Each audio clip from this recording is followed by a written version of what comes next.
Hey, Dog Nation, I am Brandon Adams. This is DawgNation Daily, daily podcast for Georgia Bulldogs fans, presented today by Pella Window and Door of Georgia. Happy to have you across all the video platforms joining us live here as we go for two in 22. Georgia taking another step towards championship status by handling its hated rival, the Deep South's oldest rivalry, going the way of the Dogs again there on Saturday. We're going to talk on the show today about this, that there's a lot of data points you take from a game like the one that Georgia was involved with on Saturday.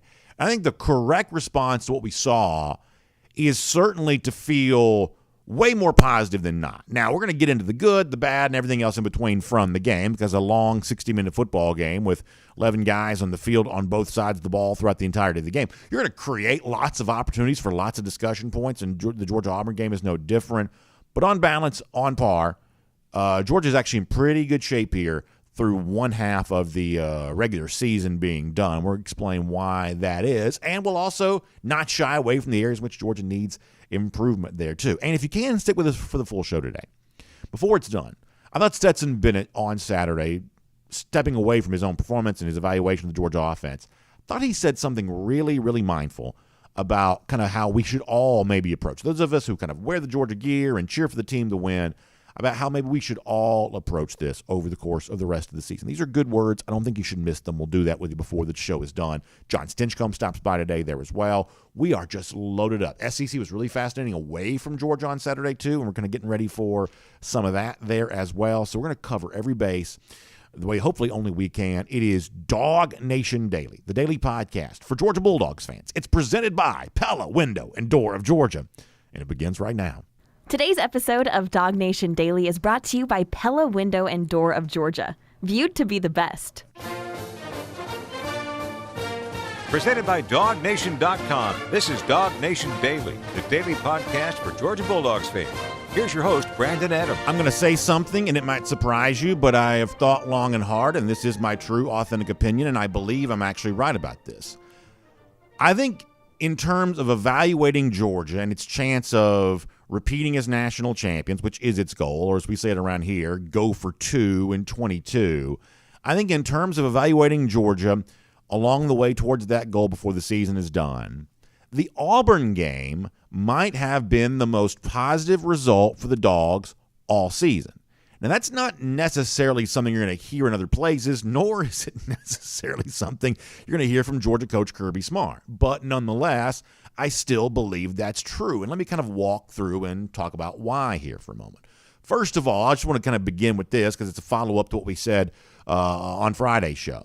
Saturday was just a lot of fun to be in Sanford Stadium. And we've all kind of had our turn complaining about only playing Sanford or only playing Kent State and maybe seeing a version of Georgia that kind of looked like it was playing down to, as we say, the level of its competition and not really feeling like a very big game, not at times maybe feeling like a very big atmosphere. And we all just crave that so much. We know there are a few Saturdays during a season where things just feel different, things just feel better, and when you go several weeks without having that in your own stadium, you kind of miss that and you want that. Well, Saturday was that. I thought the tailgating looked like it was really fun from the word go. About very early on Saturday morning, people were getting after it as Georgia fans should, and I thought that looked really good.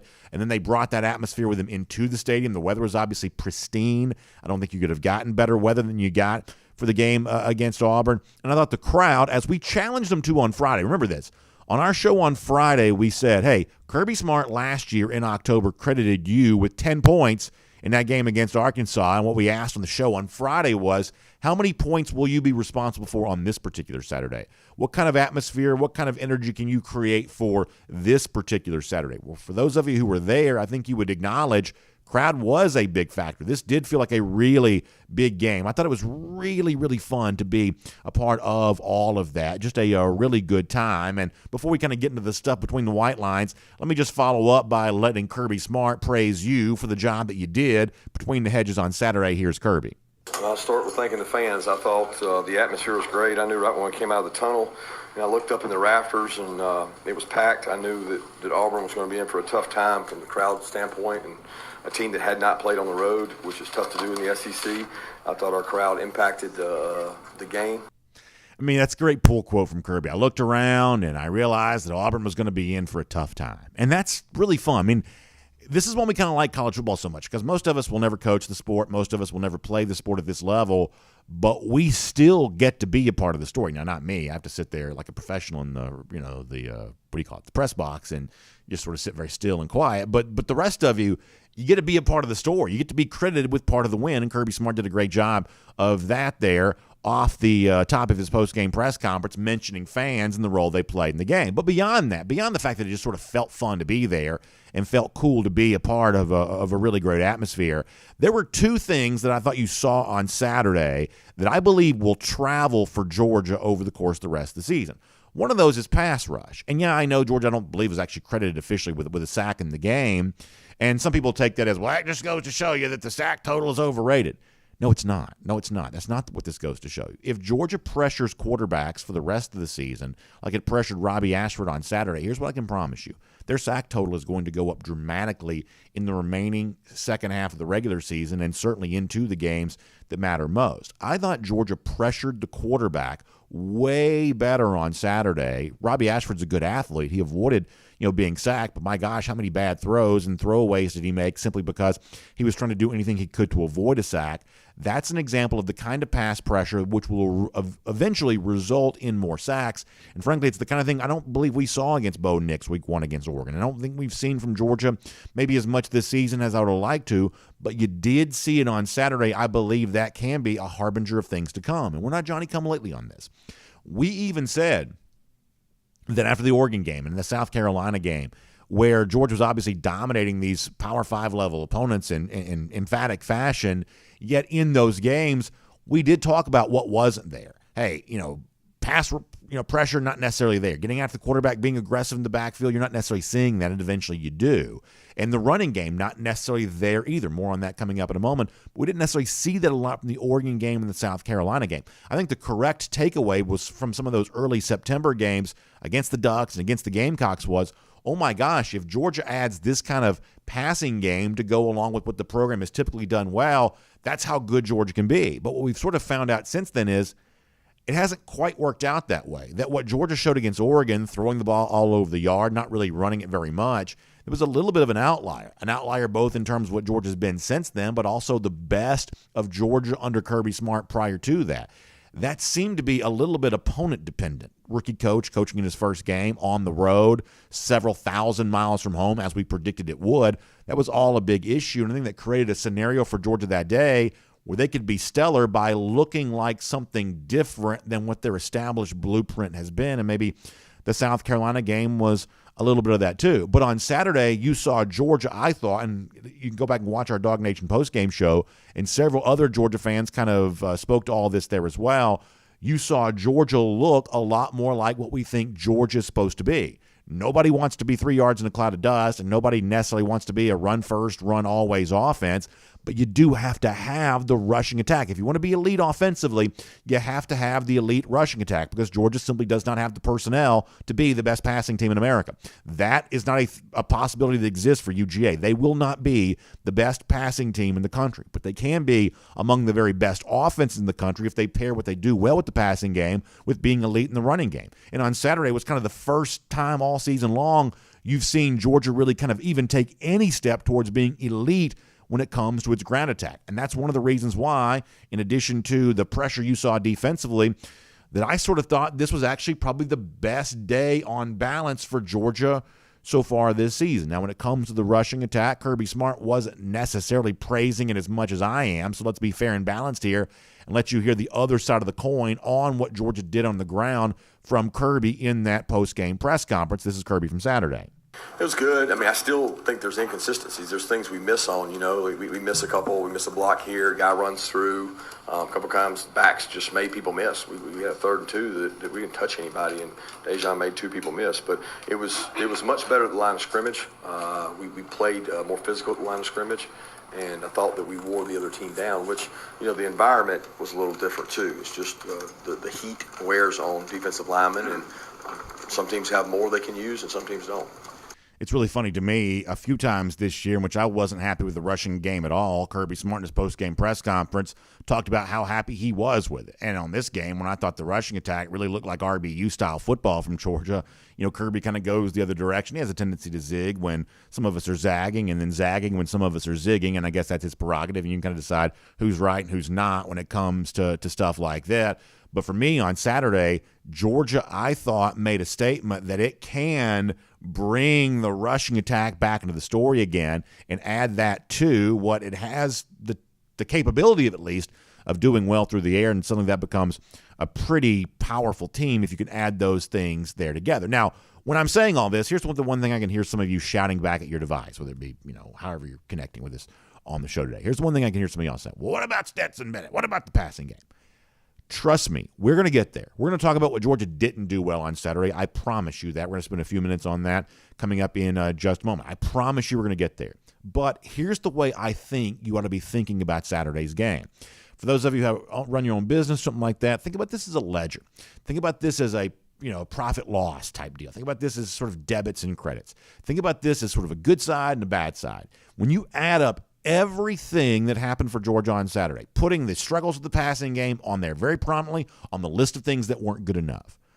But overall, if your checklist doesn't have way more in the positive side than it does on the negative side, I don't think you're paying attention. I really don't. And when it comes to the actual recipe for what championship football would be for Georgia, I believe you saw more of that against Auburn than you did against Oregon, than you did against South Carolina. This actually may have been the biggest step towards elite status that maybe Georgia has taken all year long. And if I'm right about that, then maybe that step's coming at exactly the right time. My name's Brandon Adams, and this is DawgNation Daily, the daily podcast for Georgia Bulldogs fans. We're presented today by Pella Window and Door of Georgia, and we're happy to have you with us no matter how you join us today. As I said before, some of you watching the phone, some of you put it on your big screen TV, some of you just kind of, all kinds of ways. You listen to it as a podcast, obviously, and whichever your way is, we're just glad to have you with us, whether it be live at 9:45 on DawgNation.com, the DawgNation app, 10 a.m., Facebook, YouTube, Twitter, Twitch. Of course, many of you watch the show actually later. You kind of do it as kind of an on-demand thing. The overwhelming majority of you obviously can't watch live, so we're happy you watch when you can. Obviously, podcast stuff, very much the same way. Just glad to have you connecting with DawgNation Daily today, and a huge, huge thanks to our friends at Pella Window and Door of Georgia for making all of this possible. We couldn't do what we do if not for great sponsors, and boy, Pella's one of the best, and we're happy to have them with us as a part of the show today. Not just the best because of what they do for us, but they're viewed to be the best as well because of what they do for you when it comes to better doors, better windows. You may know your house needs them. You see evidence that things aren't quite the way they're supposed to be. Maybe your energy bills are kind of going up because some of the energy that's supposed to be inside your house kind of creeping outside where it's not supposed to be. Improperly fitted windows and doors, or just windows and doors that have kind of exceeded their shelf life. Time to get those replaced. And let's face it, when it comes to being a good neighbor, one of the best ways you can be a good neighbor is to have a home that looks great on the outside. Your neighbors appreciate that. Certainly it has the potential to improve your resale value, and goodness knows your neighbors are going to love that. Taking good care of your home is something that's really important to you. No better way to take care of it than by replacing your old windows and doors with the quality product that Pella provides. In fact, it's maybe time for you to have a consultation, no pressure, of course, with one of those Pella experts. They can talk you through their entire product line. You can actually visit them at their Experience Center in Duluth, put your hands on the product and feel what makes it so much better, what makes it so wonderful, and then make the decision to talk about the installation options and all the stuff that can kind of come your way through all of that. You can also get great savings as well. Between now and Halloween on October 31st, you can get 10% off your entire project or a reduced rate of 6.99% for 120 months. So a great way to help you pay for this great, great quality product from Pella between now and October 31st. And don't forget, new Experience Center there in Duluth. You can check that out, or you can give them a call, 678-638-1429. That's 678-638-1429. Or PellaofGA.com/DawgNation. So PellaofGA.com/DawgNation, or give them a call at this number. I want you to hear this carefully. 678-638-1429. That's 678-638-1429. Check out our friends at Pella Window and Door of Georgia and find out why. Homeowners around Atlanta, folks around the state of Georgia, and all over have for a long time looked at Pella Window and Door of Georgia and known that it's viewed to be the best. All right, so good to have Pella with us. Good to have John Stinchcomb coming up here in just a moment. and good to now go around the doghouse, assisted today by AAA. So we talked off the top of the show why I thought there was a lot of good for Georgia on Saturday. And on balance, I thought far more good than not. However, there was one area in which Georgia was not at a championship level on Saturday, to be sure. That was the passing game, and some of that, obviously, you put right there on the quarterback, Stetson Bennett, who did not have a very good day, especially in the first half. The Georgia passing game was just really struggling to get going. Some folks left to wonder, does that mean Stetson's injured? Is his shoulder bothering him? Or what's going on here? What is the story with why the Georgia passing attack, and Stetson Bennett in particular, what is the story about why this just wasn't very good for the Dogs on the game against Auburn? I think it's appropriate for us to have that conversation. Let's use some quotes to help us do it. First of all, Stetson Bennett, when the game was over, he gave his evaluation of maybe why things weren't great for the Dog, great for him in particular. This is what Stetson Bennett said about that. I think we were pressing a little bit in the first half because, we all want so bad to freaking be the best, but I don't know. Towards the end, we started, just having fun, man. Just throw it and catch it. Just beat your man. I'll throw you the ball and catch it. Either run some more or fall down. And I think in the first half we were pressing, man. We weren't having fun. Fun is a word you've heard me use a lot when it comes to evaluating the Georgia offense. I've told you before that some things in life you can kind of thin slice. You don't need to know everything. You just need to know the most important thing. And there's a million stats you can look at for offense, but I've told you, hey, if Georgia looks like it's having fun, then things are probably going well. And there are some times the Georgia passing attack lately, Bennett in particular, where it sort of doesn't really look like he's having fun. And that's kind of also all you need to know there as well, that, this may be, as Bennett said, a team that's just sort of pressing too much, a little too tight right now. A team that certainly, when it comes to throwing the football the last couple of games, has had a hard time finding success, a hard time getting it going. Bennett says maybe it's just because of pressing too much. However, it's kind of worth pointing out here that Smart, when asked the same kind of question about the idea of pressing or trying too hard, it sounds like Smart doesn't necessarily buy into that. This was his assessment of that on Saturday night there, too.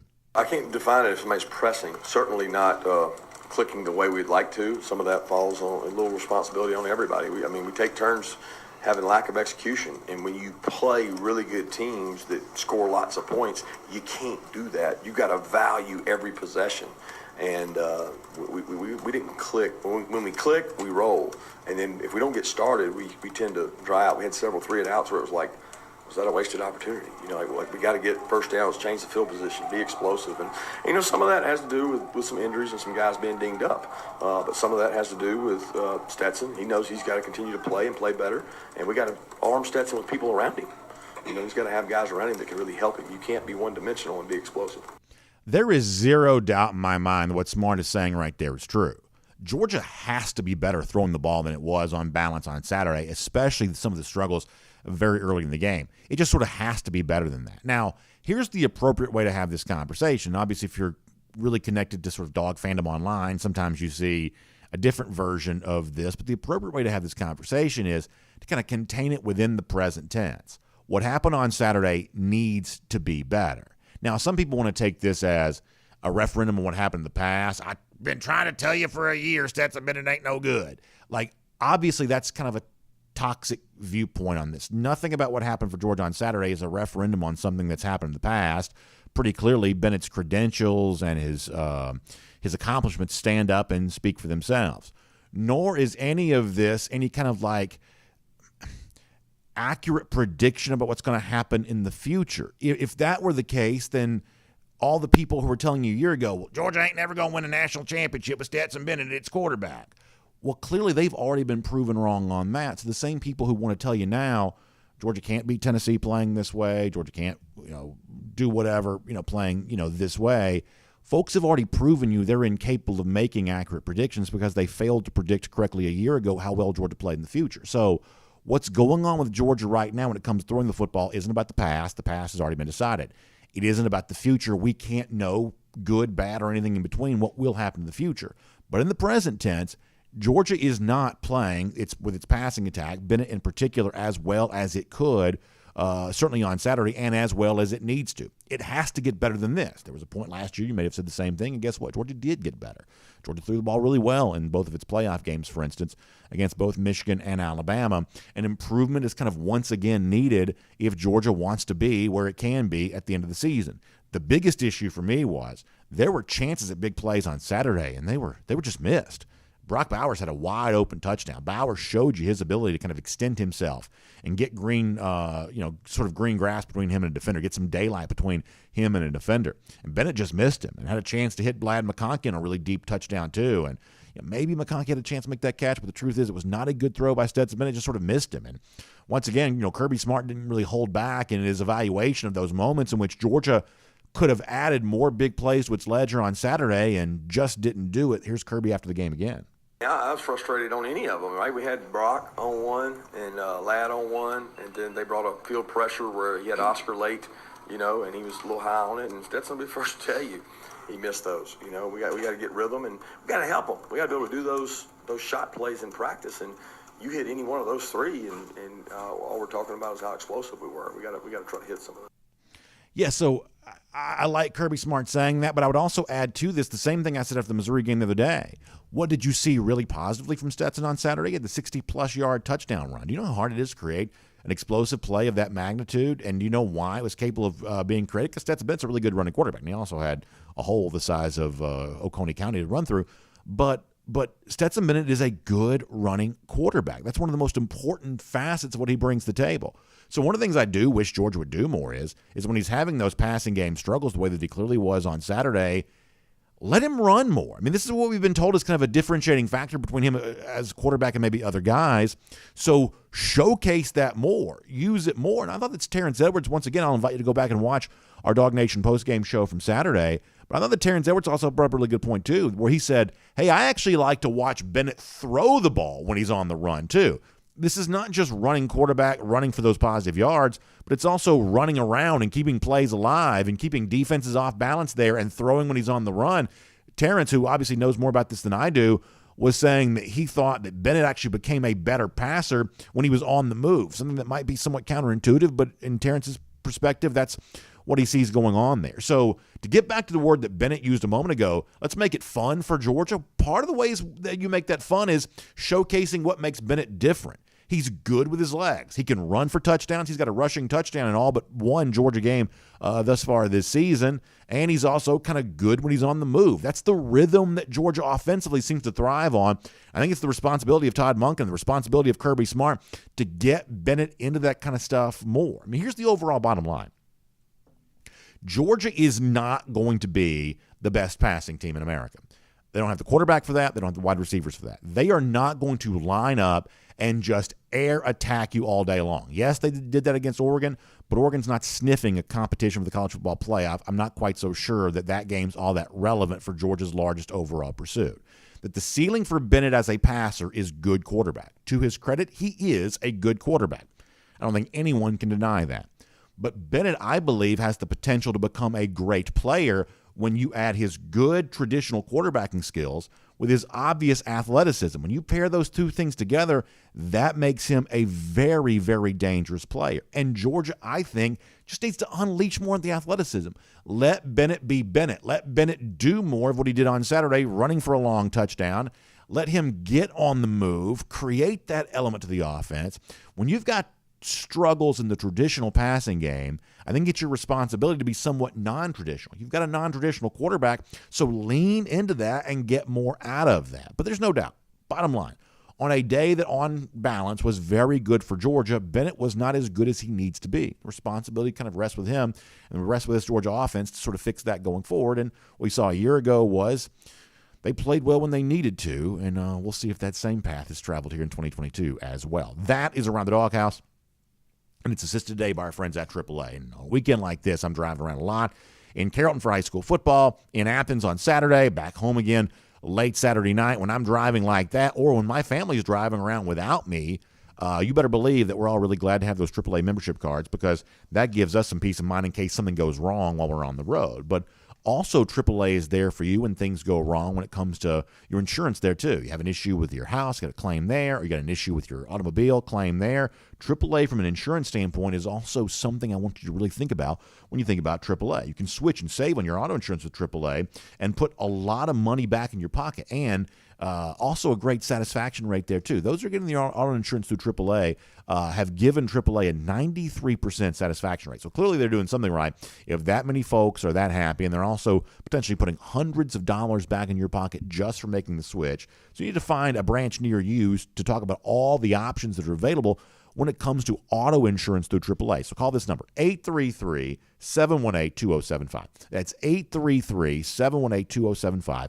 Find a branch near you and make the switch to AAA for your auto insurance today. All right, great to have you here on DawgNation Daily, presented by Pella Window and Door of Georgia today. Before we're done, speaking of Stetson Bennett, I thought that Bennett said something on Saturday that was really, really powerful. And if you can stick with us for the full show, I know a lot of you are busy, you got a lot going on, but if you can stick with us for the full show today, before we're done, I think you're going to really like this. And it's not about his performance, it's not about the stuff happening between the white lines. It's sort of about the bigger picture as it relates to Georgia football. And I thought this was particularly relevant after Saturday. So we're going to give you a chance to hear that before we're done. But for now, we'll also get into some of the other stuff around the SEC. Very fascinating weekend here. Away from Athens and away from UGA. We'll cover a lot of those bases there too. But for now, what went wrong with Stetson Bennett, what went right around Stetson with some of the other guys, and some of the other facets of the Georgia football machine. Let's cover all of those bases right now with the great former Georgia All-American John Stinchcomb here on DawgNation Daily, presented by Pella Window and Door of Georgia. From Athens and across the SEC or wherever the recruiting trail may lead, here's a DawgNation.com insider. Say hello to John Stinchcomb here. Always appreciate his voice on a day like this. Georgia gets a rivalry win. Easy for me to say. Rivalry win, 42-10 over Auburn. Back to number one in the polls, too. We'll get more to that in a moment. But, John, there was also, as I mentioned before, I would say troubling play from Stetson Bennett. I don't think he looked his best on Saturday. Some people say maybe that's because he's a little bit banged up, the shoulder injury maybe bothering him more than he's wanting to let on right now. But on a day that on balance I thought was really good for Georgia, Bennett was not good. And what did you make of what you saw from Stetson on Saturday? Yeah, I think early on you saw him press a little bit more, and that's not his game. I mean, I think you listen to what he said after the game, and it speaks to the fact that he was able to relax and just not play as tight, and that's what I think it was. Early on in that first half, he's trying to silence all the doubters and put more weight on his shoulders and say, you know, we are much better than what people are giving us credit for based on our last two performances, and he played tight, and you saw some overthrows and underthrows, and it just wasn't the type game that we've come to expect now from him. And you know, there's folks that are ready for Stetson for Heisman campaign, and I think he was feeling a little of that pressure. And then you see later in the game him settle down and rip off one of the longer runs of, if not the longest run of the season, and him make some really nice throws. And you know, after the game, he's talking about how they were able to just loosen up a little bit. And I think he's spot on. I think early on he was trying to just press too much, and you saw the effects of it. I think he needs to run it more, John. I just do. I think that – I'm not saying that he's going to run it every play or anything like that, but, I mean, the differentiator for Bennett is his athleticism. I mean, the ceiling for Georgia in a traditional passing game – they're not going to be the best passing team in the country. Bennett's not a future first-round pick. I don't believe they have any future first-round picks among their traditional wide receivers. This is not going to be a team that throws it for 50 points per game. That's just not what Georgia is kind of built to be. But they can be built to be an elite offense, but it's got to have a mixture of a lot of different things. And I believe some of that should be Bennett on the ground. He is a very, very difficult competitor to deal with when it comes to what he can do with his legs. Generically speaking, quarterback runs are among the most efficient plays in the sport anyway because they just catch defenses off guard frequently. I think that you just need to see Bennett on the move for a lot more than you've kind of seen it here over the course of the last couple of weeks. How do you feel about that? I think he's sneaky fast. Yeah. I think you watch him run, and you're like, that guy's not that fast. And then he keeps outrunning linebackers. And that's one of his best weapons. And whether it's designed RPOs, which we saw a lot more of last year, and where he could pull it and be a run option, we haven't seen quite as much of that this year. But one of his greatest attributes is he's got sneaky speed, where you get him on the edge, you call those designed quarterback draws, and he knows what to do on the hoof. And I think that's absolutely one of the threats that we haven't really maximized from an offensive standpoint, is utilizing his ability to create with his legs. And I'm in that camp, buddy. You can put me right alongside you of trying to create more opportunities for him to threaten defense by making them honor his ability to run the ball. I think that changes the way defenses have to play, and he continues to hurt the defenses when he does get those opportunities. So I think it opens things up a good bit. And I also, you complement the run game more, considering we don't have the Nick Chubb back there or the DeAndre Swift that we've had in years past. I think we've got really good running backs, but not that elite level running back. And so we've been creative in finding ways of getting like Brock Bowers and those jet sweep type plays that probably have gone down as passes because they come in front of a shotgun Stetson Bennett, but really they're just wide sweeps. And so we've tried to expand and figure out different ways of running the ball. And let's also admit that this was by far our best rushing performance of the year, and a big chunk of that came in Stetson Bennett's ability to break off that long run. Yeah, so along with that, looking at some of the other key takeaways from the game on Saturday, maybe you said you agree with me on the Bennett point. Maybe you'll disagree with me on this, and if you do, I'd love to hear you make your thoughts known. I thought, away from Bennett, that on balance, this may have been the best day for Georgia all season in terms of the actual recipe for winning a championship.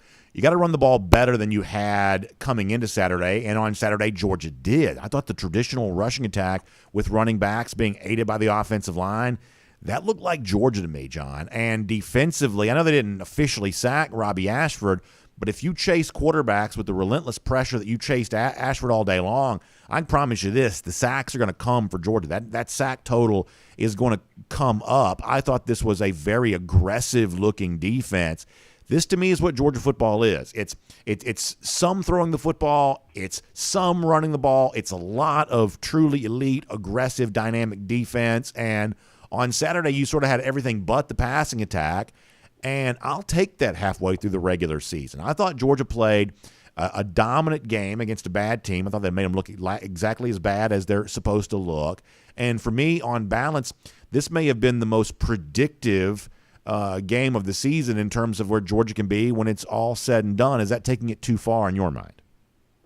Well, I want to see them to have that kind of physicality against a better defensive front. And I am absolutely throwing shade at Auburn right now because Missouri's defensive front took it to us. And I was kind of searching for the right word to describe how we played, and it came to me too late. We were soft, and that's not a good place to be. Yeah. And I think our offensive line heard that all week long of you got out-physicaled, you got whipped up front. And so you come out against Auburn, and they had answered the bell. The challenge was set at their feet, and they rose to that occasion of we will not have that happen to us this week. And let's see how many times in a row that could be the case, because up front they manhandled that Auburn box and from a variety of different ways. And that's why we saw for the first time, I think, a rushing attack that you say, ooh, this is what I was expecting coming into the season, that can complement all of the aerial weapons that Georgia has. And it was very encouraging. Now, we haven't seen that that combination yet. I mean, even week one, which was by far the best complete performance of a team to start the year, where first 7 series ends in touchdowns against Oregon, that was mostly predominantly through the air. Yeah. And I think when you have that kind of weaponry and you combine it with a rushing attack that was as physical as Georgia was on Saturday, that's how you get to that elite status. And that's what Georgia's going to need. And you don't need that against Auburn. You won't need that against Vandy. But that's not what this team is playing for. This team is playing for national championships on an annual basis, and you're going to face some boy dogs up front that you have to be able to punch in both ways, through the air and on the ground. So this is a young team that's continuing to develop, and I think that's what's most encouraging. Is it's not a finished product, and you started off so strong out of the gates against Oregon, and you realized, hey, we have a lot more growing up to do, and it has our eyes have been opened through this section of the season that we still have to go to work and bring our lunch pail, and Monday through Friday matters because we are so young and we are still developing, and this is a long road, but I think Georgia offensively took a huge step forward this weekend. Let me also kind of approach this from a slightly different angle as well. Is that I get the sense that some people kind of wanted to put this in the same category of whatever Missouri was and what Kent State was the week before that in terms of listless and lifeless, and people want to talk about slow start for Georgia. But for me, John, and I'm being serious here, for me, the thing about Saturday's game was all of the ineffectiveness was kind of contained to just the one area. It was pretty obvious that Georgia was not going to have a great day throwing the football. But other than that, defense didn't get off to a slow start. I don't think the rushing attack really got off to a slow start. You just can't run every play. So I'm not putting this Auburn game anywhere near the category of, the snooze fest against Kent State, the really pretty ugly and kind of lucky to win type game against Missouri. To me, John, the Auburn game does not belong in that category whatsoever. This was a game in which Georgia did not throw it well, especially early. But other than that, I mean, I'm giving passing grades across the board to everything else that Georgia tried on Saturday. Maybe a little bit of special team stuff. Obviously, Ladd dropped a punt again. But to me, the issues on Saturday were solely, I believe, contained to the passing game for the most part. And that's a big step forward for me from where Georgia has been the last 2 weeks. Yeah, well, let's talk about this defense. And I almost feel like they've gotten a bad rap because of the situations they've been put in because of our offense. And you look at the turnovers, both against Kent State and Missouri those past 2 weeks, and they're playing on a short field and really some difficult spots to be in. And the offense needs to take some ownership of that. You create those turnovers early on, and you're playing chase.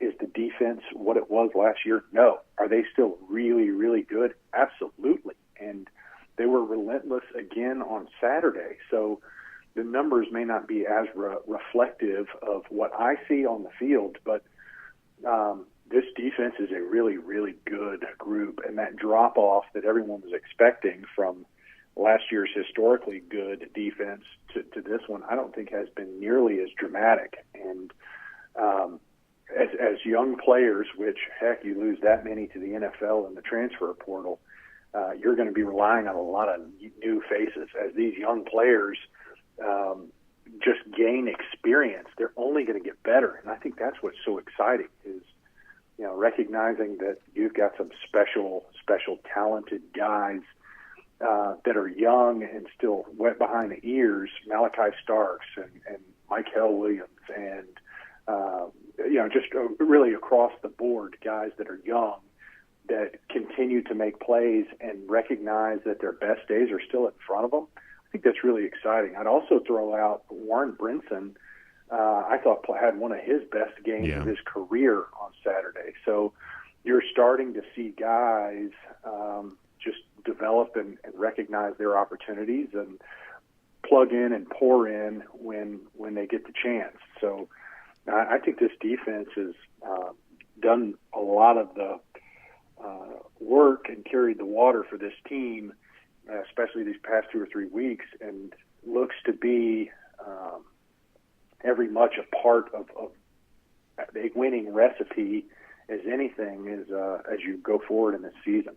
So Georgia back number 1 in the AP poll after Saturday, and I think the other takeaway from the weekend here, John, is that the feeling in the remainder of the schedule, it's going to be maybe a little bit different than some people thought it might be, but also way different than it has been. The thing I keep coming back to is what a lot of folks kind of viewed the last few weeks to be for Georgia, one of those things where maybe at times Georgia hasn't been all that impressive, but based on who Georgia was playing, it was almost impossible for Georgia to be impressive. It's just been kind of a continual streak of lackluster type opponents where you don't really have much to prove. Well, after you play Vanderbilt on Saturday, and then you have the off week after that, going ahead to future weeks, it's a Florida team that's always, a big rivalry game.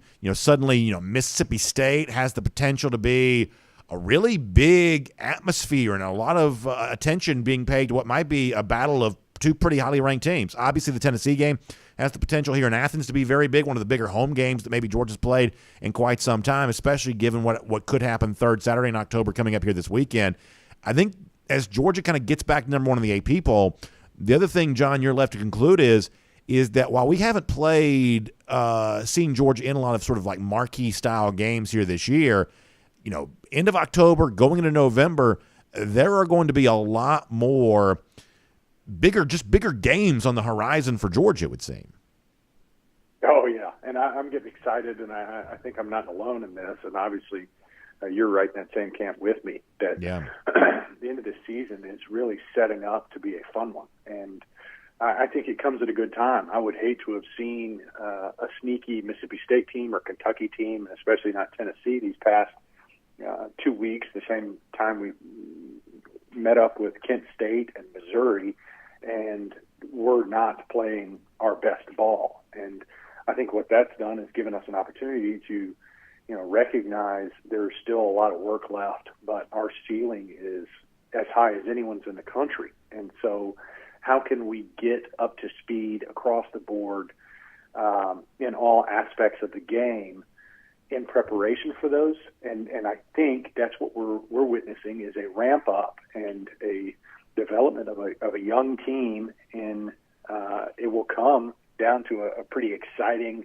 end of October, November against some good teams. And they're not great, let's be honest. They're good, which is I think what it should be. I think that's a good test for Georgia to go up against those teams and show that they belong in that number 1 spot. And to do that, you have to earn it. And credit to Tennessee and Mississippi State and Kentucky and Florida and for battling to become upper mid-tier teams. And it will be one of those tests that will prepare Georgia for that postseason, which is what everyone's focused on when you're a part of this dog nation. Is we're here to win national championships, and part of that process is proving that you can handle your business against good teams, and Georgia will have that opportunity in spades over the next month and a half.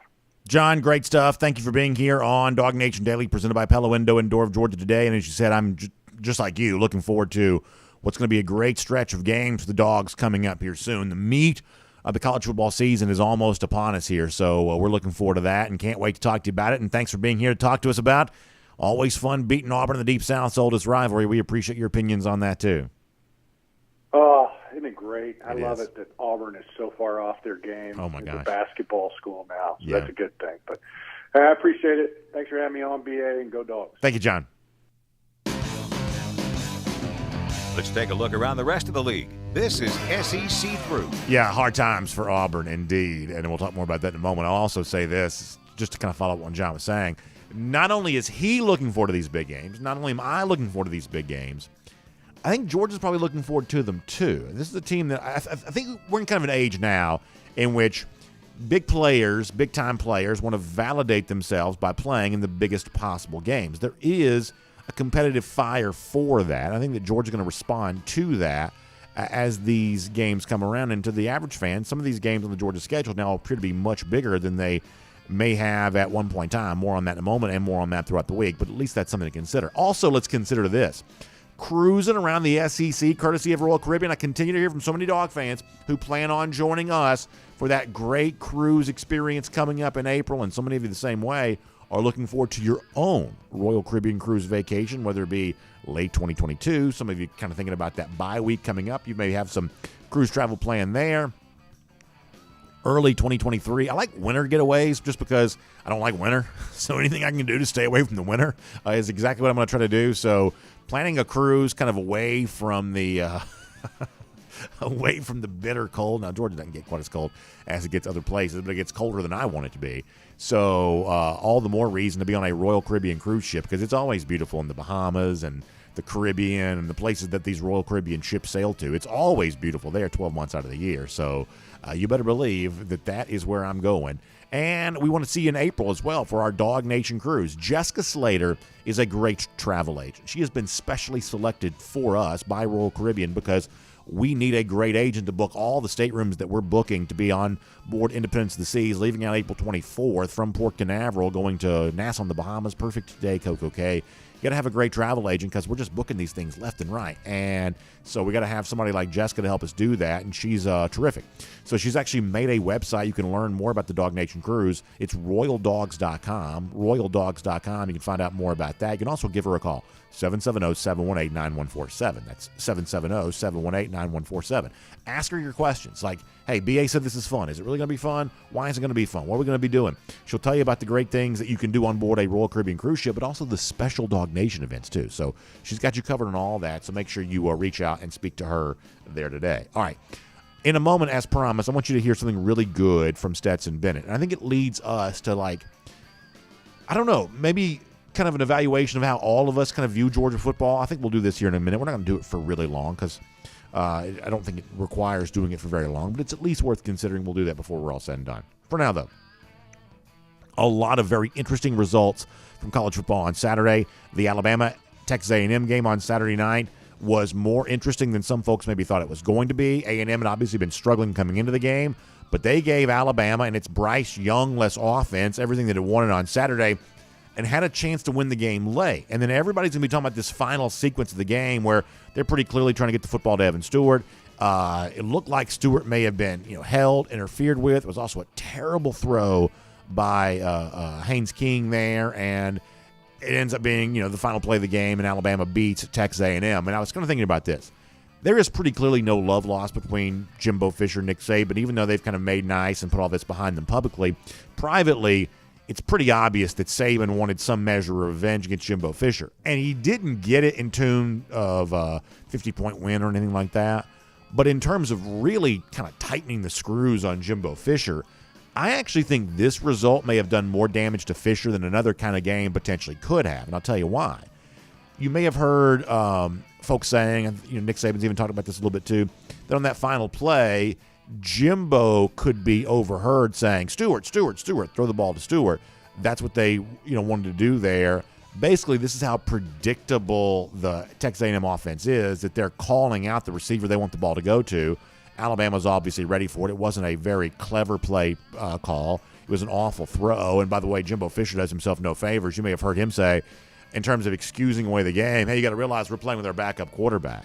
Like and I like Jimbo more than some of y'all do, but what a weaselly thing to say when it's fairly obvious that King has been your hand-picked quarterback each of the last 2 years, and you had to only replace him a couple of weeks ago with Max Johnson, and yeah, Johnson did get hurt, but the idea that now you're calling King your backup quarterback when he's been the guy you believed in, almost to the total exclusion of anybody else, that's the kind of thing that doesn't do Jimbo Fisher very many favors with a lot of his kind of critics at large there. But ultimately, this is a day in which Jimbo's offensive ineptitude, the inability to kind of create anything, any dynamic whatsoever, Texas A&M just doesn't have it.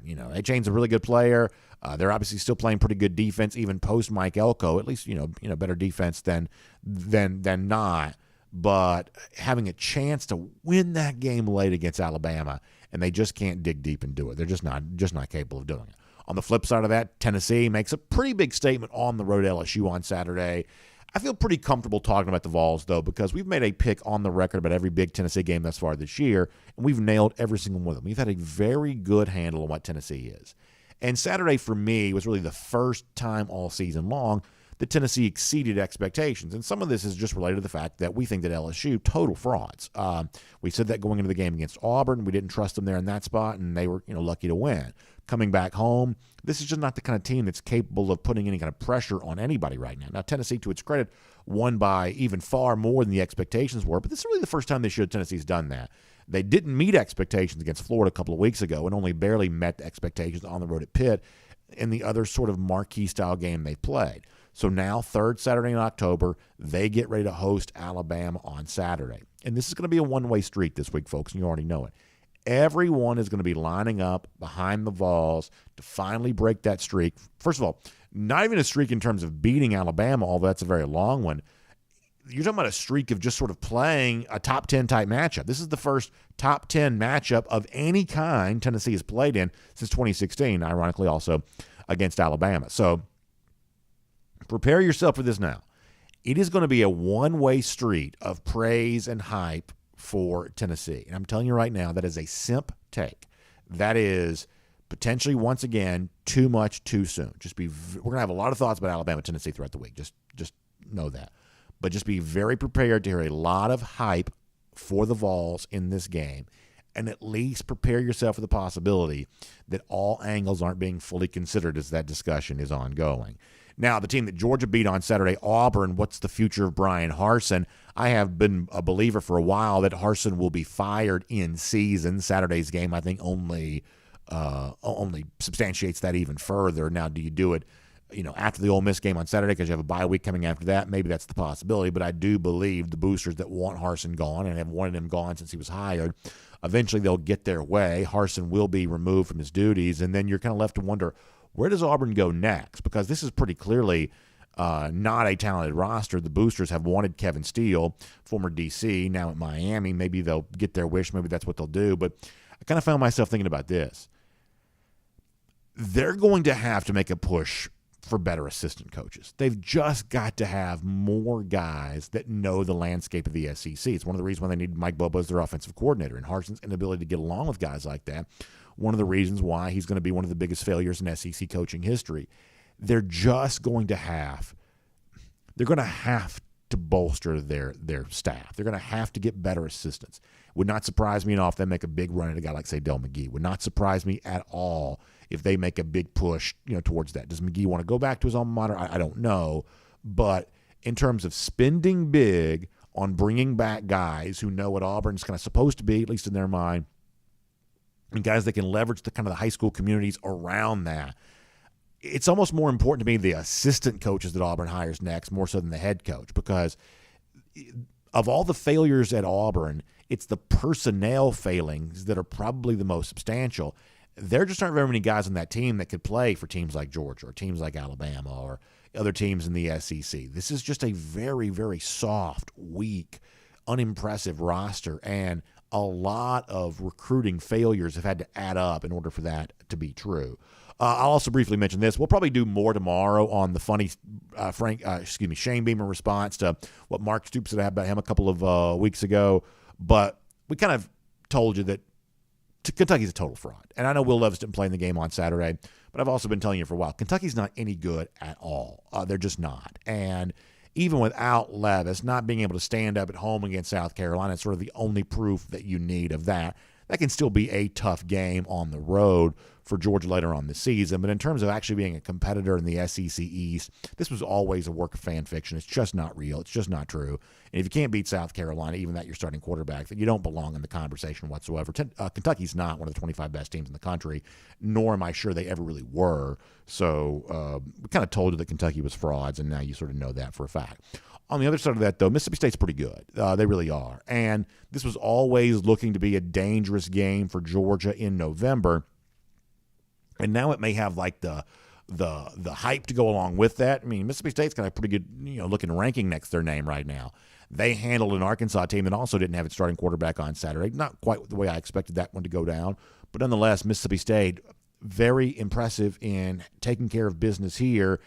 And Will Rogers, by the way, the Bulldogs quarterback's having a very, very good season there, too. A lot of Mike Leach quarterbacks have, but Rogers in particular is playing very well. They're better on defense than you probably realize. Mississippi State's just good. They're just good.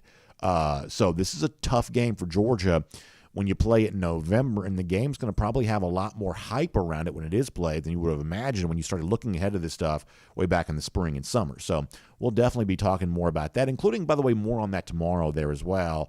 I think I can tell you something tomorrow that might make you feel better about Georgia's upcoming game against Mississippi State, Georgia's upcoming game against Tennessee. I think we can do that. We'll do that on the show a little bit tomorrow. But for now, we'll make that cruising around the SEC, courtesy of Royal Caribbean. And before we move on and hear from Stetson Bennett on a very important topic, I do want to give a shout out to the Atlanta Braves. First of all, for a few things. A, thank you for not being in the wild card round because you didn't get embarrassed like the Mets did last night against San Diego Padres. Good teams avoid the wild card round. That's exactly what the Braves did. So good job there. Braves getting ready to get going tomorrow in divisional series action. I'll tell you more about that in a moment. But also, how about locking up Spencer Strider? Atlanta's been very good at this over the course of the last couple of years. Young talent locking it down and keeping it in the fold for many years to come, and Spencer Strider becomes the latest example of that. Hope to see Strider healthy enough to be a contributor here in these playoffs as well at some point. But in terms of the future, clearly Spencer Strider's proven that. I believe he should be the National League Rookie of the Year. No disrespect to Michael Harris II, but I believe that Strider's probably the guy that should win the award. Braves also lock him up here long-term, too. That's an example of what the Braves are doing very well right now. And they're back to battle tomorrow in the division series of the National League playoffs, taking on the Philadelphia Phillies. Phillies, I thought, were impressive in taking care of the St. Louis Cardinals. And so here's what you got. You got game 1 and 2 for the Braves starting tomorrow at just after 1 p.m. against the Phillies, and then game 2 taking place on Wednesday in the afternoon there as well. Division series action against a hated division rival in the Philadelphia Phillies. Then you're going to go to Philly, Citizens Bank Park on Friday and Saturday, then coming back here at home on Sunday if necessary. So Braves, Phillies tomorrow. Begin the division series for the Braves. Now, here's what you can do. If you want to be in Truist Park both tomorrow and maybe even some limited tickets on Wednesday, go to Braves.com/postseason. You've got standing room only tickets for tomorrow. You've got some limited tickets available there for Tuesday, so you can do that, and then we'll kind of wait on Sunday to kind of see if that game's even necessary. But you can get some standing rooms tomorrow. You can get some limited tickets for game 2. Braves.com/postseason for that. Braves.com/postseason for that to be a part of game 1, game 2 on Tuesday and Wednesday there at Truist Park. Then the series shifts up to Philadelphia for 3 and 4 if necessary, and then coming back home if needed be. But you've been waiting for the Braves to be back in action. Their postseason run begins tomorrow. Back to battle against the Philadelphia Phillies. So we'll see that. Braves.com/postseason for more on that. And, of course, we enjoy this time of year because of the Atlanta Braves in the postseason, and we also enjoy this time of year when it comes to the Georgia Bulldogs there too. But maybe at times, maybe there's not enough enjoyment taking place.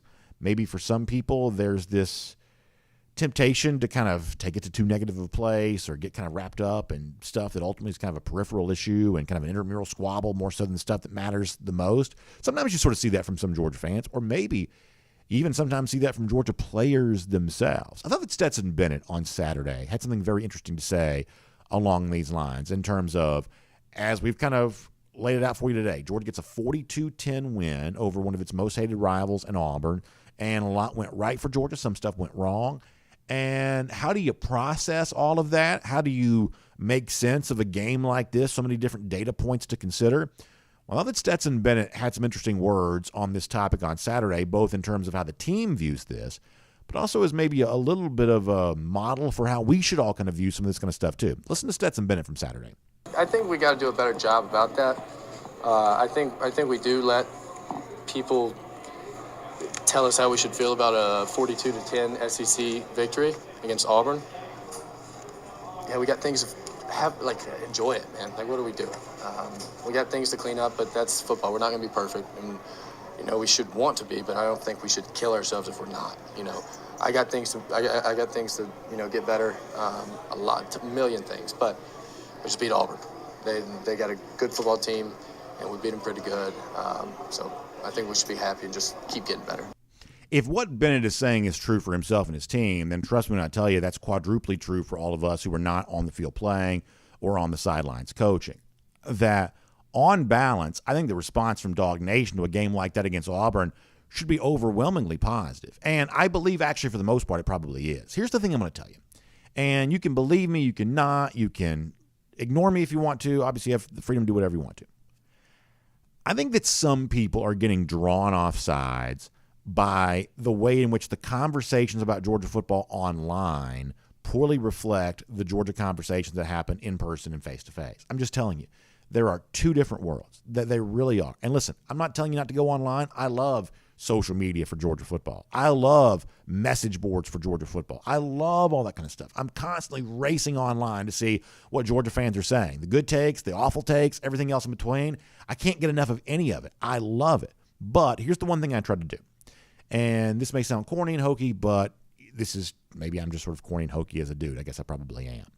For every conversation I have about Georgia football online, or for every conversation about Georgia football I observe online, because those conversations have a tendency to lean more negative than positive, I try to at least match that, if not double it, with conversations had face-to-face and in person. I do. It's one of the reasons why in our DawgNation postgame show, when we can bring people in person onto the show and stand next to me and talk, that's one of the reasons why we do that. Not because I don't like the people who speak to us online, but because the in-person conversation just gives you a little bit different perspective on all of this. That's just kind of the way that goes. That in-person, face-to-face, at your tailgate, at your church on Sunday morning, at your breakfast spot on, Sunday morning or lunch spot on Sunday afternoon, the conversation that people have in person, face-to-face as it relates to Georgia football is just more likely to be positive. And you can say, well, those people are Pollyannas or those people are what, Disney dogs, whatever it is that people call them. You can say that they're, incorrectly positive. They're too positive. They're too favorable, whatever else.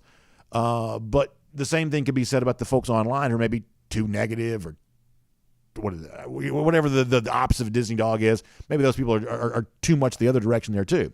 The point is, I think it's important to kind of just maintain a little bit of perspective. That Georgia is number one, and it is not bad to be number one. And Georgia just beat Auburn 42-10. And a lot more has to go right for that to occur than the opposite. That this is as good as it's ever going to get.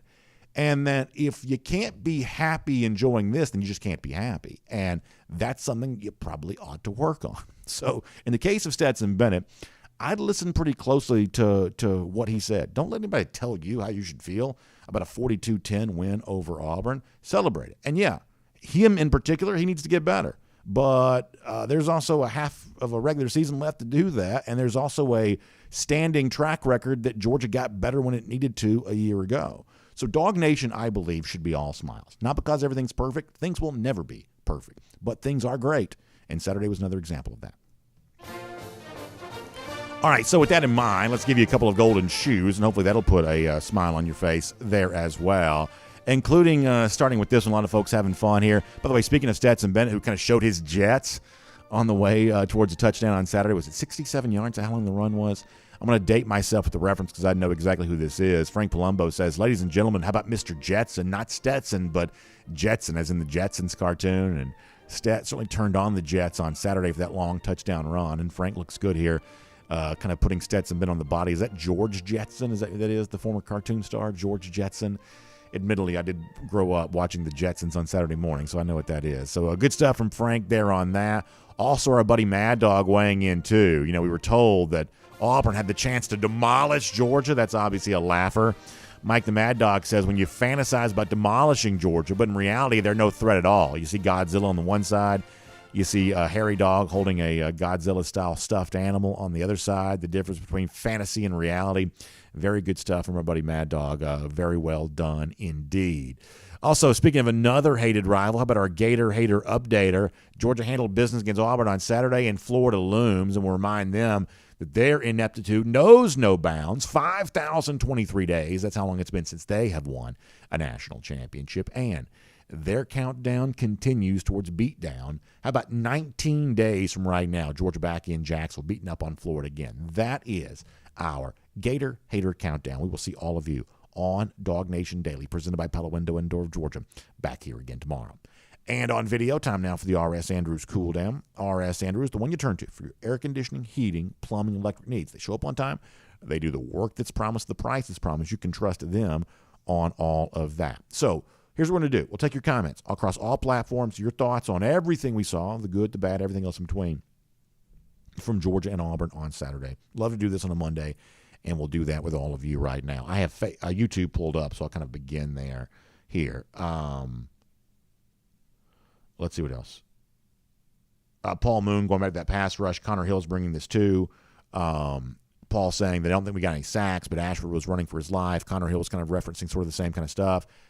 I totally believe that was a huge positive for Georgia. And to me, the most nonsensical, meaningless discussion that takes place on the internet right now, and there's certainly a lot of competition for that, but this idea of sacks are overrated, it's quarterback pressure that counts. The reason why that's a dumb topic is because there are very few actual examples of a team that gets constant quarterback pressure but not getting sacks. It just doesn't happen very much. It's sort of like the baseball version of this is if you're a pitcher that throws a lot of balls that turn into fly ball outs, eventually you're also going to give up a lot of home runs too. There are just certain things in sports that sort of work as a ratio, and that's an example of that.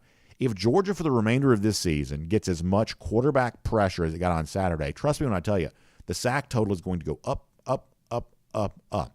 This was a more pressured, impactful Georgia defense than it's been all season long. So this on Saturday was not an example of, well, that just goes to show you it's quarterback pressure that matters and not sacks. No, what that goes to show you is that level of quarterback pressure will eventually result in sacks. That's one of the things I thought on Saturday was actually kind of a predictive outcome for Georgia. That pressure was really good to see and something I haven't seen a lot so far this season. So I agree with our commenters who were saying that. Jonathan Aaron also pointing out what we mentioned earlier that Jimbo said they played against Bama with a backup quarterback. So did Bama. So I guess they should have let me read the rest of Jonathan's comment here. He says, so I guess they both should have lost or tied. Jimbo's taking a page from Saban, yet basically taking one of Saban's excuses. And I'm telling you, this is the kind of thing that people don't like about Jimbo Fisher. And I've told y'all before, I've been a Jimbo believer, thought he was potentially building something pretty big there at A&M, and I haven't completely given up on the idea that he will. But if you want to look at the number one reason why people don't like Jimbo Fisher, it's saying stuff like that. Oh, we were playing with our backup quarterback. This was your starting quarterback that you handpicked until like 2 weeks ago, and everybody told you should never picked him in the first place, but you still did. You don't get to call, backup quarterback. You don't get to say that. You're the one that named him as your starter. So this is one of the reasons that people don't like Jimbo. That is true.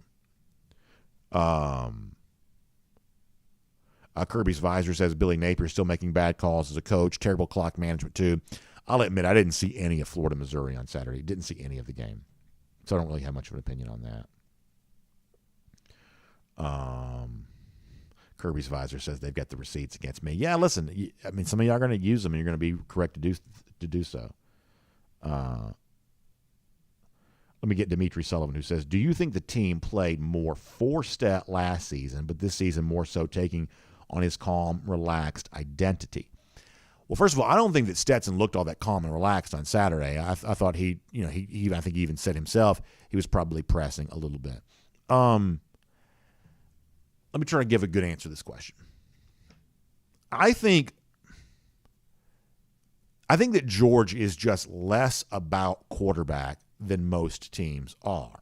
There are some teams that are really about quarterback. Like Tennessee is really about quarterback. Now, eventually they're going to get Cedric Tillman back as wide receiver, and that's going to give them another really important player. But right now, like a lot of the Tennessee story is sort of built into like Hendon Hooker. And, how good Hooker can be is how good Tennessee can be. And obviously Alabama, you saw that on Saturday, a very different team without Bryce Young playing. When Bryce Young's playing, they are much more positive, very different team there as well. Alabama is really about quarterback.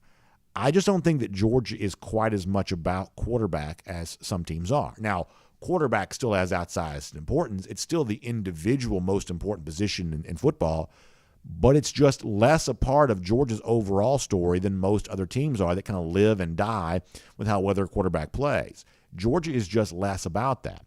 Now, could Georgia win a national championship with Stetson Bennett playing the way that he did on Saturday? No, it could not have.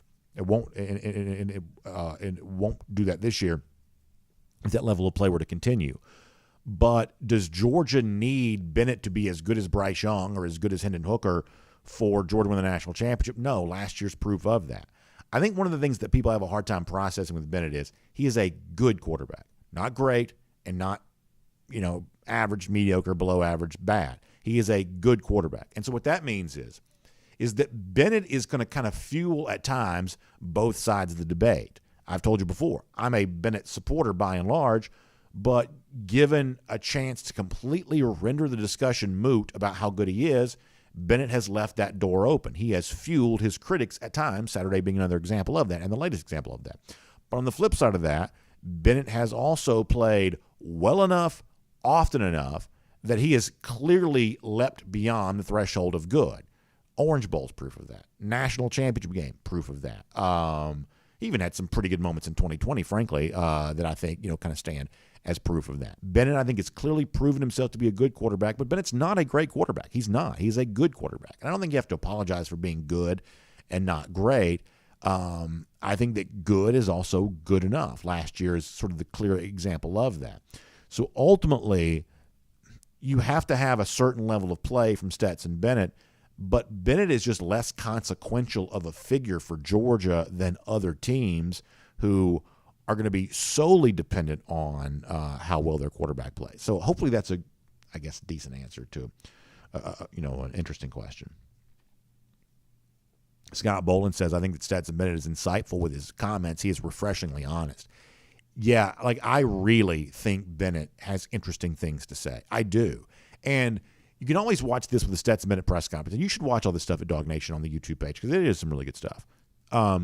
Bennett always kind of pauses before he answers. You can tell he's thinking about what he's going to say. Like if Bennett wanted to be a broadcaster, if Bennett wanted to do stuff like that, he'd have a chance, I believe, to be a really good one, not just because he speaks fluently, but because he puts a lot of thought into what he says. He's not just giving you the coach speak type stuff. He's not. He's giving you a thoughtful answer. I mean, the only bad interview Bennett's ever given was the thing at 7 o'clock in the morning on Good Morning America after the national championship. Every other interview, he has really had some interesting things to say. And it's not always maybe exactly what the team wants him to say. In some cases, sometimes it's his own true, unfettered, remarks. I think he's really pretty good at that.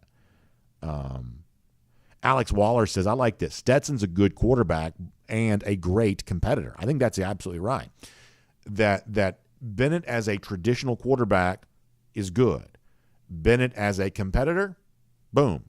I have no problem saying he's a great competitor. And I actually think that Bennett has the potential to be a great player overall. But you've got to add the non-traditional stuff into that. As a traditional quarterback, standing there, delivering the football, Bennett's ceiling's probably good. The NFL draft is going to be a reflection of that, as a for instance. But as a quarterback who can throw it and can run it and can, be a galvanizing force, competitively speaking, I do believe that he has the potential for greatness as a player. But as a traditional quarterback, I think his ceiling has always been good. And we said that a year ago. We said that now. But it's good to have a good quarterback because it's better than having not a good quarterback. Billy Boy says when Stetson's playing against lesser competition, he's trying to play perfect. Put him against a good team and he lays wood. Ask Oregon.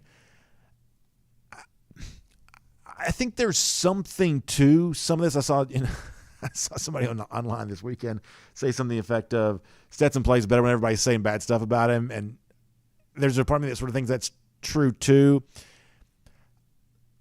Go back and watch the Arkansas game in 2020. That was not easy to do what Bennett did that day. Georgia could have very easily lost that day. Dwan Mathis is a great guy, I think, but he is not an SEC-level quarterback, with all due respect. And Georgia started him that day because, Jamie Newman had opted out and, JT Daniels was not healthy enough. And Georgia could have been in a position where they didn't have a quarterback at all. And I'd be very curious to know what they thought when they put Bennett into that game. I'd be very curious to know, did they think that Bennett could do what he did that day, kind of rallying the team to an easy win? They ended up winning 37-10 or something like that. on the road at Arkansas. It was an empty stadium, so it wasn't like you had crowd breathing down your neck. But Arkansas actually went on to be pretty formidable that year. And Bennett came on the field and saved their bacon against the Hogs, no pun intended. I mean, when Bennett gets to throw caution to the wind and just be like the cocky, guy that he kind of, used to be on the scout team, when he gets to be that guy on the field, I think you get the best of Bennett. But it's the other version of that sometimes you don't sometimes get his best.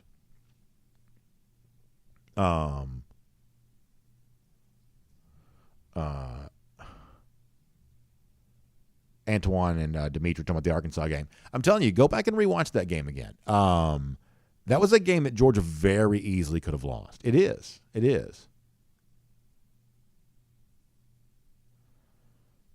Frederick Meredith says, I'll go on the record and say that Tennessee is going to beat Georgia or Alabama. They're going to get one of the two. And I'm going to go on the record and say I think there's a better chance that neither game is close. And listen, this is what it's all about, Frederick, right? People kind of throw in there and give their opinions, and they kind of do their thing. And here's what I'm telling you. Not nearly as much has changed with Tennessee as some people seem to think it is right now. Tennessee has exactly the record through these games that I thought they would have. Exactly the same record. And they've performed about like I thought they would have performed. Not that much stuff has changed with Tennessee as of yet, including the game on Saturday against LSU, who we've kind of told you before has a lot not quite going well for them here right now. But you may be right. But I am quite sure that Tennessee for now is still sort of what I thought they were. This is a team that could be 10-2, and they may not lose to anybody else but Georgia and Alabama. But to me, the most likely outcome for them the rest of the season is, they lose by double digits to Bama on Saturday. They lose convincingly on the road at Georgia a couple of weeks after that, and maybe they beat everybody else and they go to, like, say, the Sugar Bowl or something along those lines. Maybe the Peach Bowl, or not the Peach Bowl. The Peach Bowl's a playoff game this year. They do something along those lines. But I don't have this among the national elite right now. I don't. Brian McPhail says that our toughest game, Mississippi State. I believe that it is. I believe that is Georgia's toughest remaining game. Let me get some DawgNation.com comments. Johnny Surf Dog on the defensive line. He says they all played a strong game. Super proud of those Warriors. Yeah, looks to be pretty good. Bear Alexander is a little bit like Branson Robinson that for a minute we didn't hear anything about Branson. Bear. Like for a minute, it was pretty quiet on the Bear Alexander front. And then suddenly he's playing and he's actually looking really good. So that's exciting. I think that's very good for the future. Swade on the subject of a quarterback change.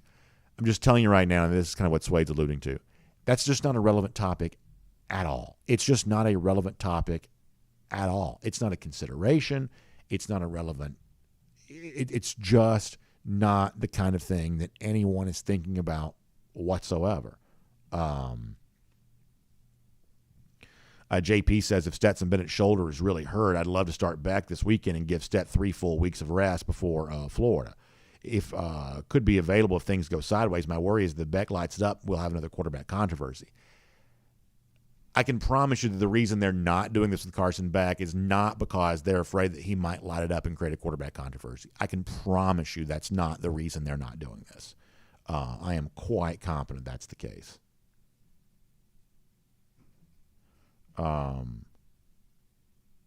Johnny Surf Dog also going back to kind of a similar topic, saying, so delicious watching the big dogs dominating both lines of scrimmage. That's the way it should be. Yeah, I thought that Georgia looked like Georgia on Saturday. I really did. Johnny also shouting out Malachi Starks. Yeah, boy, a lot to like about him. Dogs Only also pointing out we've had plenty of injuries to significant players. Glad next man up is showing out well. Yeah, I mean, to think that Georgia had what I would think of as a very good game defensively on Saturday without Jalen Carter, that's a really big deal to me. It's a really big deal to me. Randy Glass also kind of talking about not throwing enough slant patterns. And earlier in the comment section, I noticed Randy also mentioned not throwing to tight ends. So that's been my big thing. Not throwing to Bowers enough and, not just throwing enough to tight ends in general. But on Saturday, I kind of resigned myself. They couldn't throw anywhere. They just weren't going to throw the ball to anybody anywhere. So, you can try to get Bowers going, whatever else, but on Saturday the issue was delivering the football. Bowers was wide open for what should have been a roller skate touchdown, and just missed. This was a bad day for the Georgia passing game on Saturday. Very bad day. And so on Saturday, this wasn't a matter of targeting the wrong guys or anything like that. This is a matter of just not delivering the football. Georgia just didn't deliver the football on Saturday. And that's that. So while generally speaking, I kind of agree with a lot of people in terms of, hey, I'd like to see this kind of pass more, or this kind of target more, or this dude targeted more. On Saturday, it was just simply a matter of passing game, which is broke. All right, over here on Facebook for a moment. Damon Jackson says they need to work on quarterback containment with the type of quarterbacks we're going to face after Vanderbilt. Most of them are mobile quarterbacks. Yeah, so Damon, there's a video on the internet somewhere where Kirby Smart, sometimes people like video these coaching clinics, and somebody videoed this coaching clinic one time of Kirby Smart talking about containing good quarterbacks, and like it's one of those things I can't even really describe it, but it's really interesting about how, you almost create like a little bit of it's not quite a spy, but it's a little bit of like a spy type thing with one outside linebacker, which allows the other guy to like become like a backside pass rusher, and then depending on the quarterback's field of vision changes, the responsibility almost changes to the guy. Like I said, I'm not capable of necessarily explaining it, but there is a good video out there with Kirby Smart where at a coaching clinic he's kind of teaching on how to still have a pass rush while also trying to keep a mobile quarterback in the pocket. It's actually really interesting. If I could send you the link, I would. I just don't know how to find it, but I've watched it one time. It was really good.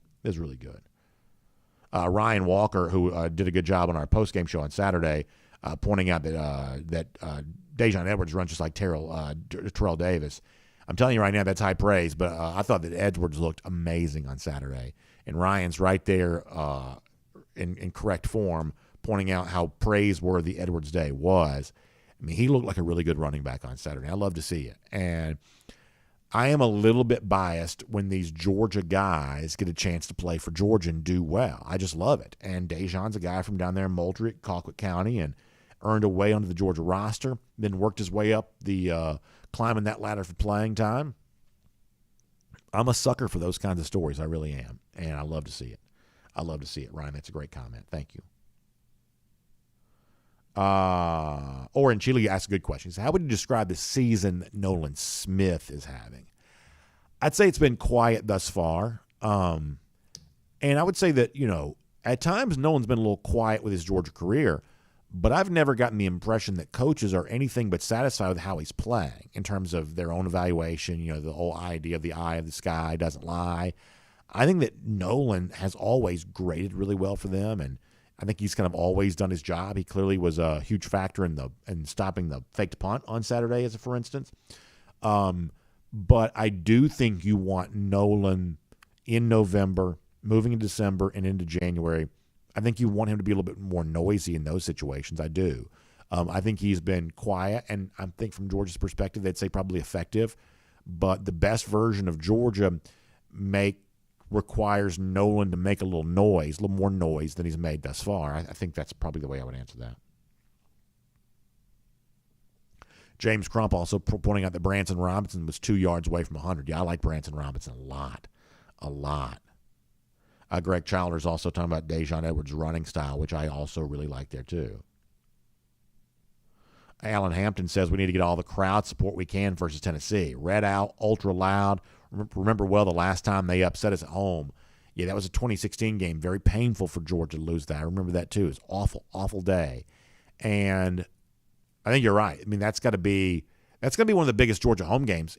Even if they lose to Alabama on Saturday, that's still going to be one of the biggest Georgia home games we've seen in a good number of years. I think that's going to have the potential to be huge. I really do.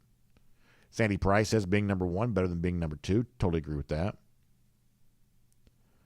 Ken Holcomb says, does Saturday's running back performance make you think it's time for a change in the pecking order? Robinson and Edwards had really good games. I want to see more of them. I do. I do. And, I mean, I don't know that I have a strong take on, that as much as I'm just glad to see the rushing attack is back. Man, Georgia looked like Georgia again on Saturday with the running the football, and I'm just glad to be able to see that. Billy Mathis says hard work beats talent when talent doesn't work hard. I'll take guys like Bennett and Edwards any day. Yeah, guys like that contribute to your locker room in a very positive way. They do. Wade Walford also points out he's the real deal, Dejon Edwards, and I see nothing to dispute that here right now. See nothing to dispute that right now. Octavius Oliver feeling good about the passing game here against Vanderbilt. We'll see about that. By the way, speaking of former Georgia high school players, A.J. Swan, the starting quarterback for Vanderbilt, too. Don't forget that.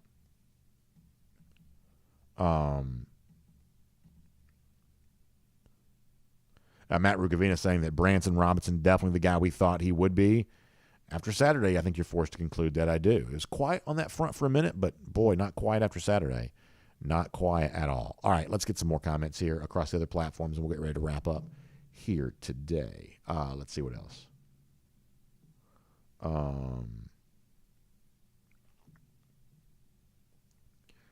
Spencer Clark says that Kenny McIntosh is still the number one running back because of those hands. Yeah, I mean, I think you see at Georgia right now a lot of what you've seen the last couple of years is that each guy, I think, kind of brings something to the table. You know, McIntosh is a very effective weapon in the passing game. I think Robinson and Edwards showed you on Saturday how they can really kind of thrive in that sort of traditional running back role. You know, Milton, I'm not quite so sure about right now just because I think he's banged up again. So I'm not quite so sure about that at the moment. But for the guys who are currently healthy, you know, Dejon and Branson, kind of doing that traditional running back thing. And obviously McIntosh, I mean, when you want to make things a little easier in your offense, you know, throwing the ball to him, that's pretty important too. John Adams says he wants Tennessee to win. We're going to need to beat Tennessee either way, kind of setting up basically the Tennessee win, sort of setting up a little bit more of a marquee game for Georgia. That's kind of an interesting thought on that.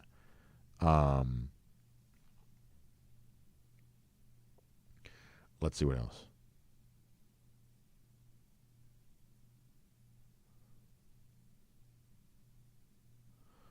Let's see what else folks are talking about here on YouTube. We're trying to find something we haven't kind of gotten to yet. Green Soldier says that Stetson Bennett 4.540 was on display. Yeah, Stetson's, I think, what was it John said a moment ago, kind of deceptively fast. Stetson's a better athlete than people think that he is. I do think that's the case. Let's see what else. Paul Moon says, I don't really care about being ranked number one. I can understand why you wouldn't. It's kind of inconsequential for a team like Georgia that's sort of been at number one, you know, with growing frequency. But I think just the important thing to note is that no team in America has a right to be happier than Georgia is. And that's what I think the number one ranking kind of provides, is some context of, well, if things aren't going well for Georgia, then they're not going well for anybody, because nobody's in better shape than Georgia is right now. All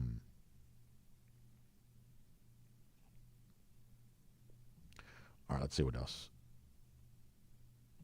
I'm trying to find something else on YouTube we haven't kind of gotten to yet. Chris Daniel says, I don't see UGA playing as bad as they did against Missouri again this year. Boy, I hope so, Chris. I hope you're right about that. I believe you might be, but I hope you're right, because that was not a good day for Georgia. Kirby's Belt also mentioning the offensive line, which was much better on Saturday, which was a nice thing to be able to see.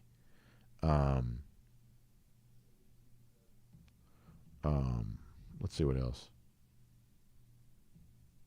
Foster Moss says BA still wants to go to Bowers in every play. Foster, you go back and look at that touchdown opportunity that Georgia missed on. How many guys on the Georgia roster can run away from a defense like Bowers did on that right there? You look at the daylight between him and the closest defender. Bowers the only guy on this offense that can do that. And I'm not disrespecting anybody else in the offense, but Bowers is the guy that creates those kinds of opportunities, and that is just a fact. Cassie Turner says, I think we need to take it 1 week at a time and get healthy in the bye week after Vanderbilt. Yeah, getting healthier is very, very important. You know it, talking about me being angry. I'm not being angry. I'm just being emphatic. There are some things that are self-evidently true, and it's my job around here to call balls and strikes. Brian McPhail says Arian Smith can do it when healthy. I do like Arian for sure. I like Arian for sure. Yeah. All right. Final comments. Back on DawgNation.com for a moment. Let's see what we missed over here. Randy Hall says an update on Kendall Milton's injury. Kirby Smart on Saturday says he didn't know how serious it was. It's also 11:30 now. Smart will speak again in about a half an hour or so. He'll probably give another update, although I'm not quite so sure he's going to have too much new on that necessarily. Diedrich Frazier says, do you think the passing struggles hurt recruiting with so many high-level offensive recruits in Athens on Saturday? So I don't necessarily think it changed all that much. And you're right, there were a ton of recruits there on Saturday. But it's still pretty obvious that, I mean, we love what we heard from Tyler Williams of the day, kind of citing the Georgia offensive success, one of the reasons why I wanted to come to Georgia. But it's still pretty obvious that Georgia is just in a different category of, like, say, quarterback, wide receiver recruiting than it is when it comes to anything on defense and a lot of other positions maybe too, that Georgia's just not quite there yet. They're just not quite there yet. And after you kind of missed on 2023 quarterback, you sort of thought, well, maybe 2024 quarterback is going to be the time in which you really get that. And, I guess that sort of remains to be seen. But there is no doubt that Georgia has a pretty firmly established reputation. One of the best programs in the country, one of the best defenses year to year in the country. And in terms of, like, the really elite quarterback, the really elite wide receiver, there is still some proving to be done on the recruiting trail about that. I think you can kind of look at, see who's, you can just sort of look and kind of read the tea leaves on some of this. Some of those big time offensive names, they're not coming. They're just not doing that. And so, I think some of that battle continues for Georgia, I guess is what I'm trying to say. So I think that's what that kind of comes down to. But I think overall, I think Saturday was a very good day for Georgia recruiting. But in terms of seeing that really big, huge breakthrough with, like, the, a couple areas in which Georgia kind of hasn't been at that elite recruiting level, I think the battle continues on that front. Honesty compels me to admit. James Crump wants tight end Deuce Robinson. It sounds like Georgia made a pretty good impression on him a couple of weeks ago for sure. By the way, I saw Miriam Corbin on Saturday. She says, so always good to see Miriam, and she's in here talking to some Georgia fans, and saw her in person on Saturday. She had a brother at the game. It's great to see him too. Petey Wheatstraw says you also got to put more respect on Lamb McConkey's name. That's another guy that kind of got behind the defense on Saturday, had a chance on a big touchdown, and maybe he should have had a chance to catch that ball. But the truth is, if Steds makes a better throw right there, that's also an easy touchdown for him too. In the case of McConkey right now, though, it was a little bit alarming to me when he dropped the punt again, because you're not talking about several games in a row where you've had, these things happen. And once again, he kind of bounced back from it and, played pretty well and actually turned in a couple of pretty good punt returns after mishandling the one punt prior to that. But that was a concern for me. What else on Facebook?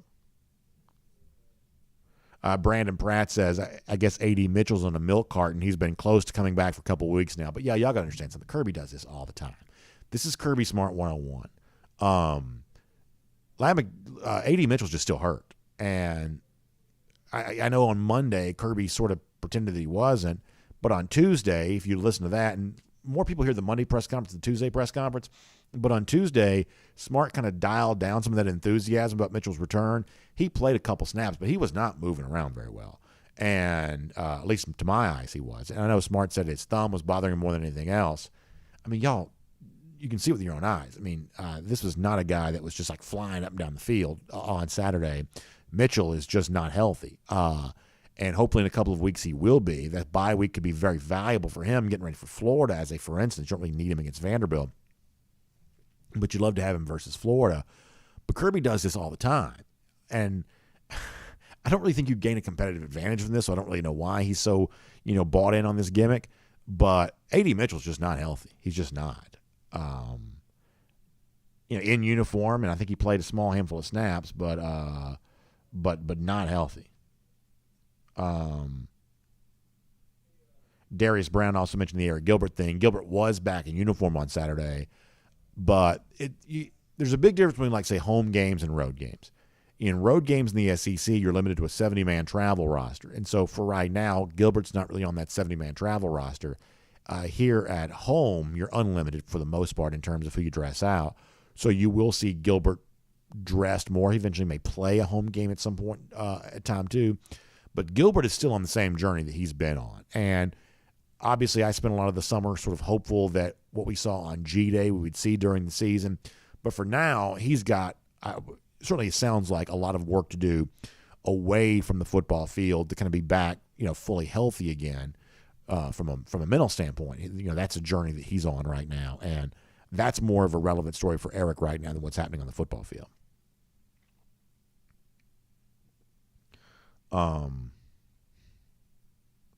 David Wayne Carroll's got a pretty cool trick play dialed up here in the Facebook comment section. That's kind of fun to consider. Back on YouTube one more time. We're going to go. Cineo G calling out Cody Ledoux. I guess Cody's hiding right now, trying to figure out if Bryce Young's going to be healthy enough to play on Saturday. I guess that's what he's doing right now. Paul Moon wondering about not playing KRS or Dom at punt returner. I mean, I think you got to consider all options.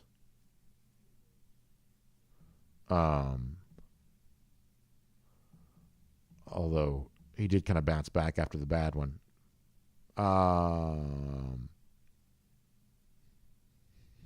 Worm also weighing in here too.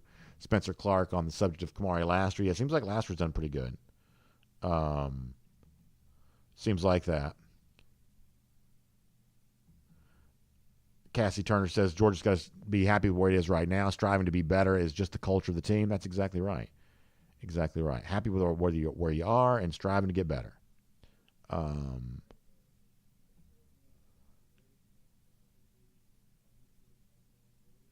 Scott Anderson, have you seen the ref stole 3 seconds from A&M at the end of the game that would have been used for another play? I did think on that one clock thing that I did think the clock started pretty quick on that. I have to say I did notice that.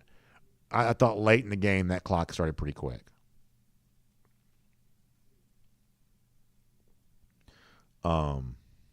Caleb Williams says his comment says Brandon reminds me of Mark Ingram. I believe he meant to say Branson reminds him of Mark Ingram, but obviously my name's Brandon, so when I saw him put Brandon reminds me of Mark Ingram, I was like, really? Wow, Heisman Trophy winning running back.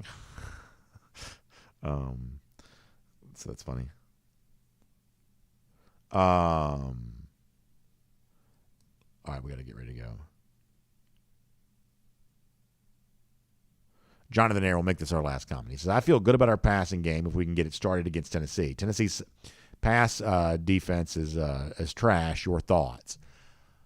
Yeah, I mean, look, I think the Tennessee game is going to be a day to beat your best across all fronts, but I think that Georgia probably will be. And obviously, Tennessee isn't nearly as good defensively as it is offensively. So that's a day to do that. But that's also an example of when you are as good as throwing the football as Tennessee is, and they are, all the more reason why you need to be great in the areas in which Tennessee is not going to be as good. You got to have, good passing attack, great running game, great defense. These are the things that are part of the Georgia formula. And against Oregon and South Carolina, we saw, especially against Oregon, you saw all this passing. In your mind, everybody's sort of saying, my gosh, if Georgia's going to add this passing attack to go along with what it already does well, then Georgia's going to be even better than it's ever been before. But the truth is that Georgia actually had a lot more passing stuff that day than it had rushing, and it wasn't a great overall day for the defense, even though they only gave up 3 points. Some of that was kind of aided by some turnovers that you can't depend on week to week. But on Saturday, you saw a stable of running backs just chewing up yards. You saw a defense really getting after Robbie Ashford in a way in which they're also going to have to get after Hendon Hooker. And if you could pair some of the Oregon passing attack with the rest of what you saw on Saturday, that's a Georgia team that I think will take care of its business in a very impressive fashion against Tennessee coming up in a few weeks. But there are several ifs in that sentence there, too. that have to be worked on between now and then. We're actually going to talk tomorrow about why maybe the gears have been turning on this Tennessee game for quite some time. We're going to talk more about that tomorrow. So hopefully you'll join us there for that. Thanks for being here for R.S. Andrews Cool Down today. Of course, you can find R.S. Andrews online, rsandrews.com, for your air conditioning, heating, plumbing, and electric needs. They'll show up on time. They'll do the work that's promised, the price that's promised. You can also check out our friends at the AJC. Actually, one more thing about R.S. Andrews. So it's getting colder, right? It's colder at night especially. That means getting about time for those heating systems to get cranked up. Go ahead and get your unit tuned up to factory fresh specs. Doing this at the start of the cold weather season is a really smart thing to do to make sure you're going to be toasty and warm all winter long. And R.S. Andrews can do that for you, and it only costs you $99. So find them online at rsandrews.com for a lot more on that. And speaking of being online, how about the AJC online, ajc.com? Very interesting stuff. Falcons yesterday completely jobbed in one of the worst officiating calls ever seen on the roughing the passer play against Tom Brady at the end of that game. Just awful, horrendous. And you can read more about the aftermath of that, what Arthur Smith had to say about that. And looking at, as we said a moment ago, Game 1 of the NLDS for the Braves in Atlanta tomorrow against the Fighting Phils. We will see that there. And, of course, following Braves playoffs all throughout online at ajc.com. Falcons and what happened yesterday there, too. All of that online, ajc.com. Also, the serious news and the important news, you can get that online there as well. So check them out, ajc.com, for a lot more on that. We will have a good afternoon and then see you back here tomorrow, 9:45 for our First and 15 on DawgNation.com, the DawgNation app. 10 a.m. after that, Facebook, YouTube, Twitter, Twitch. Glad to have you here, and we'll see you tomorrow. DawgNation Daily, presented by Pella Window and Door.